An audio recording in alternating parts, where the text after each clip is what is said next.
Buenos días, buenos días, buenos días. Ah, qué feo.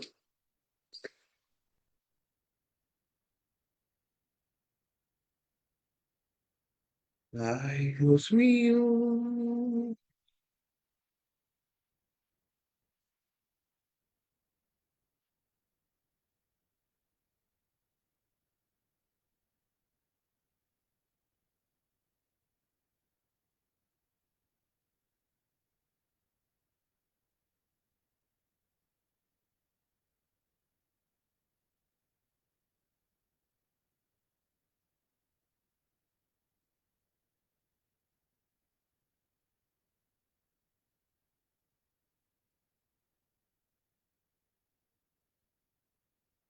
Y estamos ahí ya. Ok, sí, sí, sí, sí, sí. Ya vamos a comenzar y vamos a parar aquí para que Siri me hable conmigo. Vamos, Siri, Siri.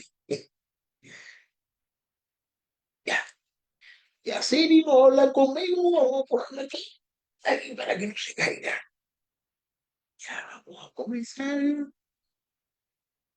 a estudiar. El libro de Tito, que va a ser la última carta de Tito. Ok. Sí, estamos un poquito cansadito, pero estamos bien.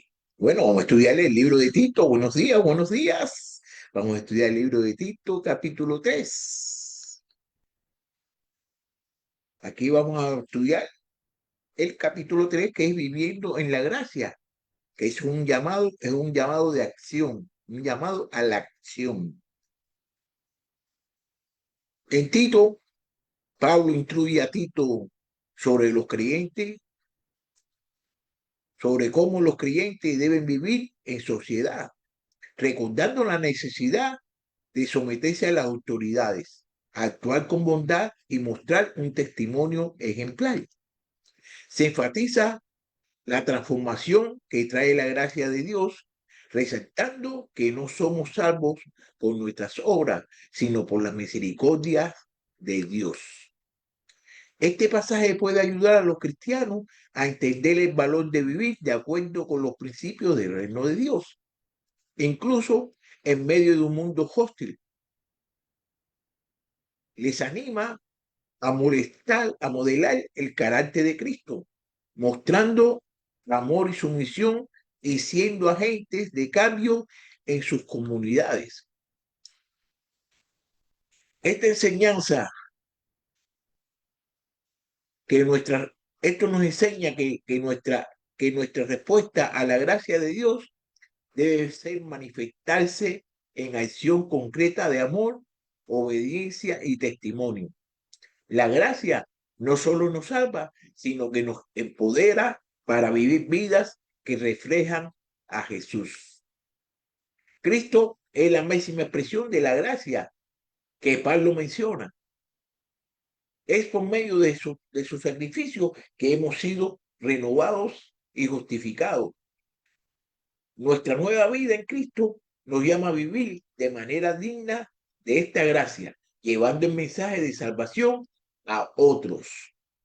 Este capítulo continúa la exhortación de Pablo a Tito con respecto al ministerio de las iglesias locales. Ha hablado de los santos ancianos, los jóvenes y las mujeres y los siervos. Ahora trata con dos clases adicionales de personas: los gobernantes civiles. Está hablando acerca de los gobernantes. Lo podemos ver aquí en el libro de Tito, capítulo 3, del versículo 1 al 7. Vamos a ver que lo que no hay decirle a Tito y no hay decirle a nosotros acerca de los gobernantes civiles. Mira, recuérdales que están sujetos a los gobernantes, a las autoridades, que sean obedientes, que estén preparados para toda buena obra, que no injurien a nadie, que no sean contenciosos, sino amables, mostrando toda consideración para con todos los hombres. Porque nosotros también en otros tiempos éramos necios, desobedientes, extraviados, esclavos de deleites y placeres diversos, viviendo en malicia, envidia, aborrecible y odiándonos unos a otros. Ah, pero cuando se manifestó la bondad de Dios nuestro Salvador y su amor hacia la humanidad, Él nos salvó, no por las obras de la justicia que nosotros hubiéramos hecho, sino conforme a su misericordia, por medio del lavamiento, la regeneración y la renovación del Espíritu Santo, el que derramó sobre nosotros abundantemente por medio de Jesucristo, nuestro Salvador. ¿Para qué? Justificados por su gracia, fuéramos hechos herederos según la esperanza de la vida eterna.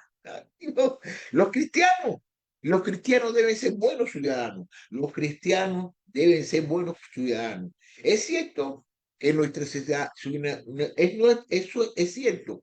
Es cierto que nuestra ciudadanía está en los cielos. Pero mientras estamos aquí en la tierra, debemos aplicar nuestra fe cristiana en la vida diaria práctica. Mm, Porque nuestra ciudadanía está en los cielos, de donde también ansiosamente esperamos a un Salvador, el Señor Jesucristo.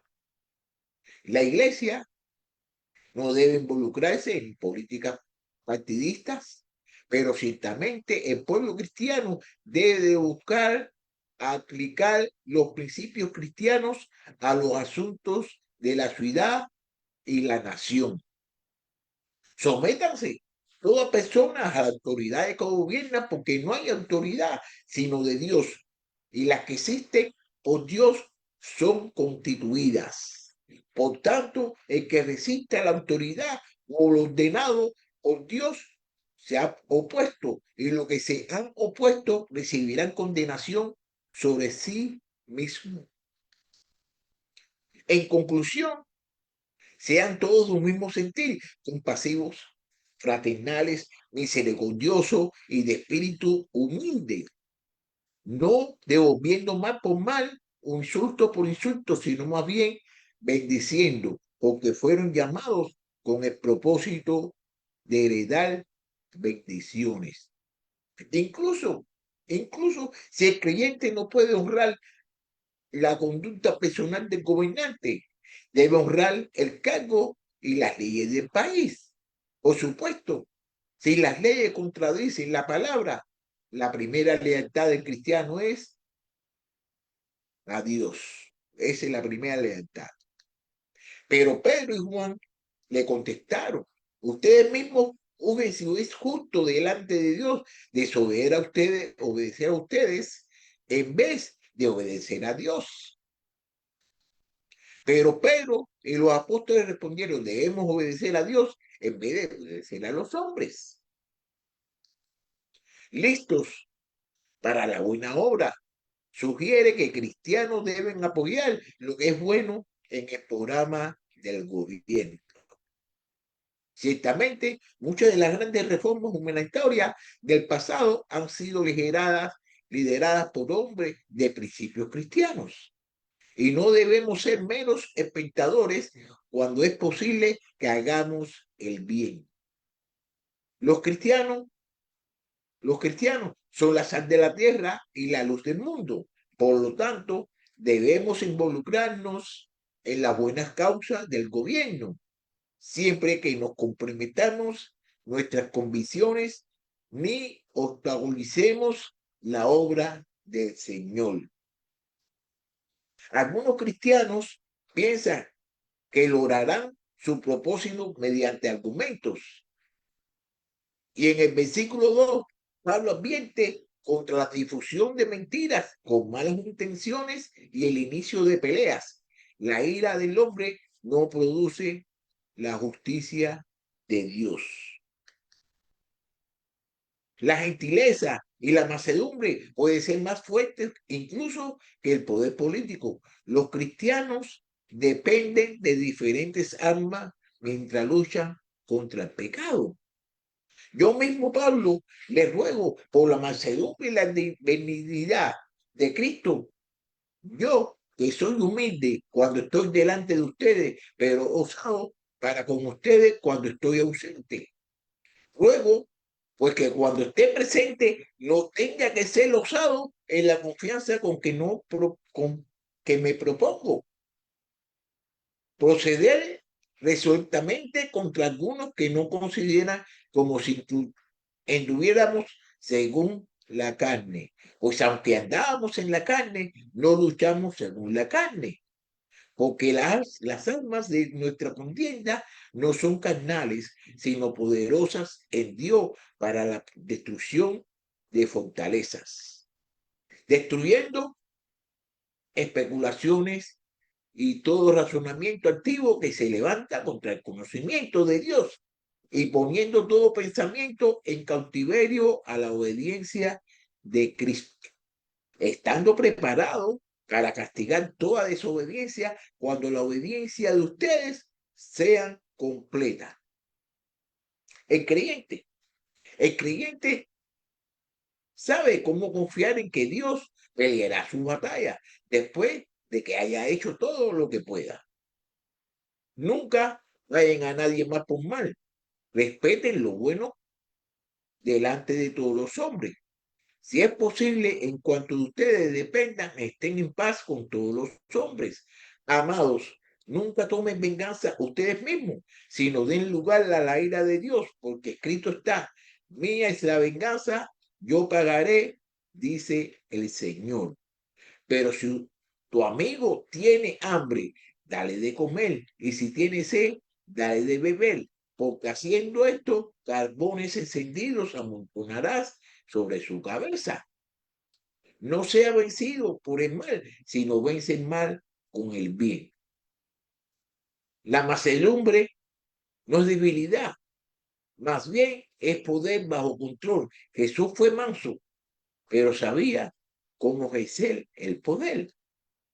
Tomen mi yugo sobre mí ustedes y aprendan de mí, que yo soy manso y humilde de corazón, y hallarán descansos para sus almas. En los versículos 3 al 7, Pablo recordó a estos creyentes el motivo para vivir honestamente. La gracia de Dios, el énfasis de esta carta es que la gracia de Dios no solo nos salva, sino que también controla nuestra vida diaria y nos hace como Cristo. Recuerden su antigua vida. Recuerden su antigua vida. Antes de ser salvo, escribió Pablo. Esto les ayudará a comprender mejor a sus amigos no salvos y tener piedad de ellos. Hemos sido salvos por la bondad y el amor de quién? De Dios. Dios odia los pecados enumerados en el versículo 3, pero ama a quién? A los pecadores. Dios odia los pecados, pero ama a los pecadores. A través de la muerte de Cristo en la cruz, Dios se reconcilió con el mundo y por tanto puede salvar a todos los que vengan a Él por la fe. Pues el amor de Cristo nos apremia, habiendo llegado a esta conclusión, que uno murió por todos y por consiguiente todos murieron. Y por todos murió para que los que viven ya no vivan para sí, sino para aquel que murió y resucitó por ellos. De manera que nosotros de ahora en adelante ya no conocemos a nadie según la carne, aunque hemos conocido a Cristo según la carne, sin embargo, ahora ya no lo conocemos así. De modo que si alguno está en Cristo, nueva criatura es. Las cosas viejas pasaron, ahora han sido hechas nuevas. Y todo procede de Dios, quien nos reconcilió con Él mismo por medio de Cristo y nos dio el ministerio de la reconciliación. Es decir, que Dios estaba en Cristo reconciliando al mundo con Él mismo, no tomando en cuenta a los hombres sus transgresiones, y nos ha comendado a nosotros la palabra de reconciliación. Reconciliación. Por tanto, somos embajadores de Cristo, como si Dios rogara por medio de nosotros, en nombre de Cristo, le rogamos, reconcíliense con Dios. Aquel que no conoció pecado, lo hizo pecado por nosotros, para que fuéramos hechos justicia de Dios en él. La palabra. La palabra griega para amor en el versículo 4 es similar a nuestra palabra filantropia. Es la actitud bondadosa y davidosa de Dios hacia los pecadores que no lo merecen. Esta noticia de amor de Dios apareció en Cristo, su persona y obra, sus enseñanzas y sobre todo su muerte y resurrección. Pablo deja claro que nuestra salvación no es por obras, aunque resulta en buenas obras, véase, aunque resulte en buenas obras. El llamamiento en el versículo 5 no tiene nada que ver en el bautismo. En griego, esta palabra significa fuente y se refiere al implemento del Antiguo Testamento utilizado en el tabernáculo. Él usa la misma palabra en Efesios, donde el lavamiento se lleva a cabo por la palabra, para santificarla y habiéndolo purificado por el lavamiento de agua con la palabra. A lo largo de la Biblia, el agua para el lavamiento se compara con la palabra de Dios. Ustedes ya están limpios por la palabra que le he hablado. ¿Cómo puede el joven guardar puro su camino? Guardando tu palabra, para santificarla, habiendo purificado por el lavamiento de agua con la palabra. En otras palabras, el versículo 5 describe los dos agentes de nuestro nuevo nacimiento, regeneración, la palabra de Dios y el Espíritu de Dios. Jesús respondió, en verdad te digo que el que nace de agua y del Espíritu no puede entrar en el reino de Dios. Pues han nacido de nuevo, no de simiente corruptible, sino de una que es incorruptible, es decir, mediante la palabra de Dios que vive y permanece. En el ejercicio, en él, en el ejercicio de su voluntad, él nos hizo nacer por palabra de verdad, para que fuéramos las primicias de sus criaturas. El Espíritu, el Espíritu se ha derramado sobre todos los creyentes y el tiempo de verbo aquí indica que esta acción ocurrió de una vez por todas, es decir, en el derramamiento del Espíritu de su bautismo de los creyentes en Pentecostés. El creyente es justificado por las gracias y es heredero de Dios. ¿Qué posición tan bendecida tenemos en Cristo? Esta maravillosa salvación debería motivarnos a ser mejor ciudadanos para que los perdidos que nos rodean puedan ver a Cristo en nosotros y deseen conocerlo. Los herejes. Vamos a ver aquí los herejes del versículo 8 al versículo 11. Estamos en el libro de Tito, capítulo 3, versículo 8 al 11. Palabra fiel es esta. Y en cuanto a estas cosas, quiero que hables con firmeza para que los que han creído en Dios procuren ocuparse en buenas obras. Estas cosas son buenas y útiles para los hombres, pero evita controversias necias, genealogías, contienda y discusión acerca de la ley, porque son sin provecho y sin valor. Al hombre que cause divisiones después de la primera y segunda amonestación, recházalo, sabiendo que tal es perverso y está pecando, habiéndose condenado a sí mismo. La palabra herejías, que es acerca de la división, proviene de una palabra que significa elegir y sugiere una persona que causa divisiones en la iglesia porque obliga a las personas a elegir. ¿Conoces alguna persona así? ¿En tu iglesia conoces alguna persona así? ¿Estás conmigo? ¿Estás conmigo con el pastor? La formación de partidos y divisiones como una obra de la carne. Es una obra de la carne las divisiones y la formación de partidos. Eso era frecuente en la iglesia carnal de Corinto. Eso era evidente en la iglesia carnal de Corinto. A estos alborotadores de la iglesia y les encantaba discutir sobre las palabras en genealogías y lo que sugiere que tenían antecedentes judaizantes e intentaron construir doctrinas novedosas sobre las ideas del Antiguo Testamento. Tales discusiones inútiles y vacías deben evitarse. Nunca convencerán al enemigo y solo dividirán a la iglesia. Eso hay que evitarlo. ¿Cómo debería Tito manejar a estas personas problemáticas? En primer lugar, tenía que evitar discutir con ellos. Luego, si persistían en causar conflictos incluso después de 2 amonestaciones, y esto implica advertencias públicas, deberían ser excluidos de la comunidad.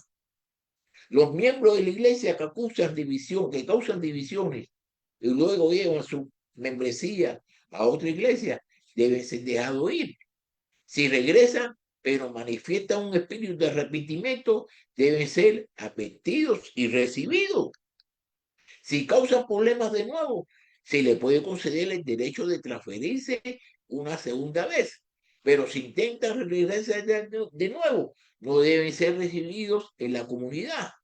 Algunos santos simpatizantes, pero no instruidos, podrían decir, pero tal vez se han reformado esta vez.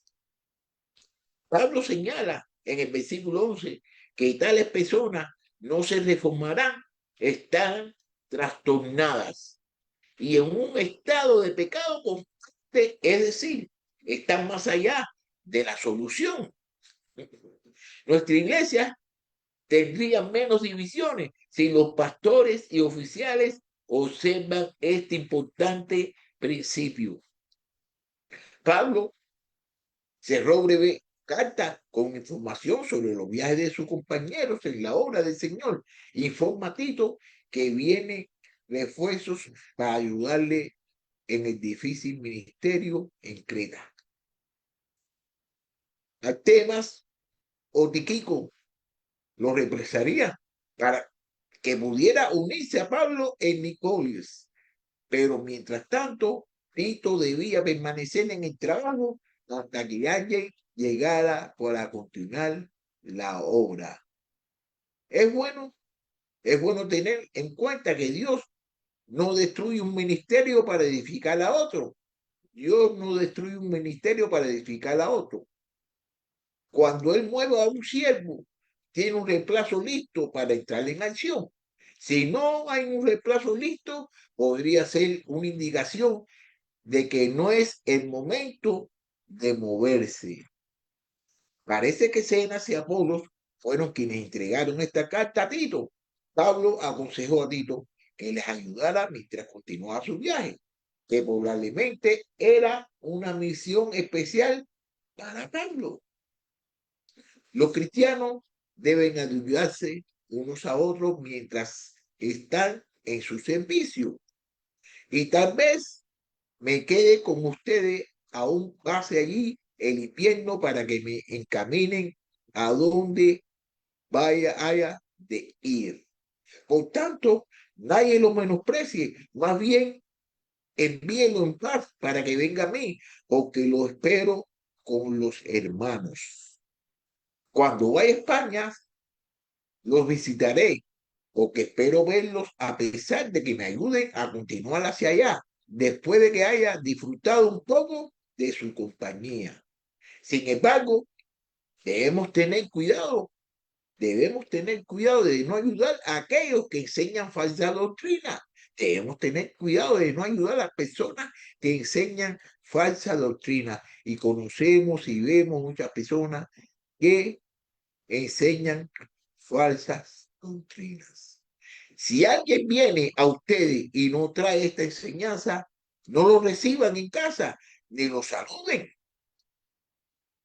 El versículo 14 fue recordatorio de Pablo de que los cristianos locales debían ayudar a Tito en su trabajo y en su ministerio de ayudar a otros en su camino.